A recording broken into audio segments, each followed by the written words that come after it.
Friends, ఈ వీడియోలో మీ అందరికీ ఉపయోగపడేలాగా ఒక మంచి ఆమ్లెట్ రెసిపీ తెచ్చాను. దీన్ని స్పానిష్ ఆమ్లెట్ అంటారు. బాగా ఆకలిగా ఉన్నప్పుడు ఇలాంటి ఆమ్లెట్ ఒక్కటి వేసుకొని తింటే కడుపు నిండిపోతుంది. టేస్ట్ కూడా చాలా బాగుంటుంది. తక్కువ ఇంగ్రీడియంట్స్ వాడతాం, సులువుగా చేసుకోవచ్చు. వీడియో మొత్తం చూడండి. మీకు ఉపయోగపడుతుంది అనిపిస్తే మాత్రం ఎస్ అని చెప్పి ఒక కామెంట్ చేసి ఒక లైక్ చేయండి. ఫ్రెండ్స్, నేను ఒక చిన్న యూట్యూబర్ని. మీరు చేసే ప్రతి కామెంట్ లైక్ నేను యూట్యూబ్లో సర్వైవ్ అవ్వడానికి హెల్ప్ అవుతుంది. ఫ్రెండ్స్, ప్లీజ్ సపోర్ట్ చేయండి రెసిపీ నచ్చితే. ముందుగా ఒక కళాయి తీసుకోండి. 2 టేబుల్ స్పూన్స్ నూనె వేయండి. స్టవ్ని మీడియం ఫ్లేమ్లో పెట్టి నూనె లైట్గా వేడెక్కించాక ఒక బంగాళదుంప, ఒక ఉల్లిపాయ మీడియం సైజువి ఈ పద్ధతిలో కట్ చేసి వేసుకోండి. ఇప్పుడు నేను నాన్ స్టిక్ వాడుతున్నాను కాబట్టి దీన్ని మీడియం ఫ్లేమ్లో పెట్టుకొని లైట్ మాడ్ వచ్చే వరకు ఫ్రై చేసుకోవాలి. మీరు నాన్ స్టిక్ కాకుండా నార్మల్ కళాయి వాడితే లో ఫ్లేమ్లో పెట్టుకొని ఫ్రై చేసుకోండి.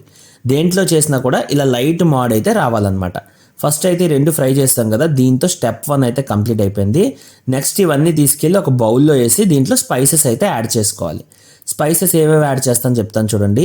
1 టీ స్పూన్ నిండా పెప్పర్ పౌడర్ అంటే నల్ల మిరియాల పొడి, 1/2 టీ స్పూన్ దాకా ఉప్పు వేసుకొని ఈ 2 అక్కడున్న బంగాళదుంప, ఉల్లిపాయ ప్రతి ముక్కకి పట్టేలాగా శుభ్రంగా ఒక 2 నిమిషాలు అయితే కలుపుకోండి.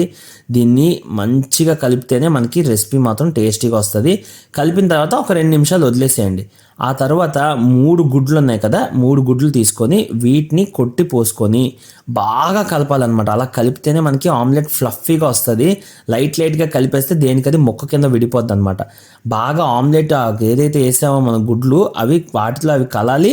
ఇక్కడున్న ఉల్లిపాయకి బంగాళదుంపకు కూడా పట్టాలన్నమాట. చూసారు కదా, ఇలా వచ్చే వరకు చేసుకొని ఇంకో 2 నిమిషాలు వదిలేయండి. అప్పుడే మనకి అది థిక్గా ఒక కాంబినేషన్ లాగా మిక్స్ అయితే వస్తుంది అనమాట. ఇప్పుడు కొంచెం లోతున్న కళాయి తీసుకొని 2 టేబుల్ స్పూన్స్ నూనె వేయండి. ఇక్కడే చాలామంది స్కిప్ చేసేస్తారు. స్టవ్ని ఈ ఆమ్లెట్కి లో ఫ్లేమ్లో పెట్టుకోండి. ఒక్కొక్క ఆమ్లెట్ ఒక్కొక్కలా చేస్తారు. ఈ ఆమ్లెట్కి స్టవ్ని లో ఫ్లేమ్లో పెట్టుకోండి. అలాగే నూనె పూర్తిగా వేడెక్కక ముందే ఈ ఆమ్లెట్ మిక్స్ వేసేసి ఇక్కడ చూపిస్తున్న స్టైల్లో సైడ్స్ అన్నీ ఇలా అడ్జస్ట్ చేసుకోండి. గుర్తుపెట్టుకోండి ఫ్రెండ్స్, పెనం మీద వేయకండి, ఇలా కొంచెం లోతుగా ఉండే కళాయిలో వేసుకోండి. అలాగే ఇందాక ఉల్లిపాయ, బంగాళదుంప ఫ్రై చేసాం కదా, ఆ కళాయి కూడా ఉపయోగపడుతుంది, అది పక్కన పెట్టుకోండి. దీన్ని అయితే ఇలా చేసిన తర్వాత 2 నిమిషాలు లో ఫ్లేమ్ మీద ఉడకనిస్తే ఇలా ఫ్లఫీగా పొంగు వస్తుంది అనమాట.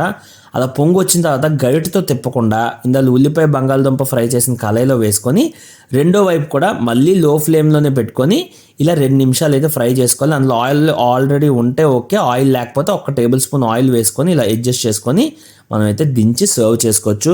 చాలా టేస్టీగా ఉంటుంది ఫ్రెండ్స్. అద్దిరిపోయే రెసిపీ, మీరు ట్రై చేయండి. ఉపయోగపడుతుంది అనిపిస్తుందా? అలాగైతే కామెంట్ చేయండి, సూపర్ బాగుందని ఏదో ఒకటి కామెంట్ చేయండి, లైక్ చేయండి. మళ్ళీ చెప్తున్నాను, చిన్న యూట్యూబర్ని మీ సపోర్ట్ అయితే కావాలి ఫ్రెండ్స్.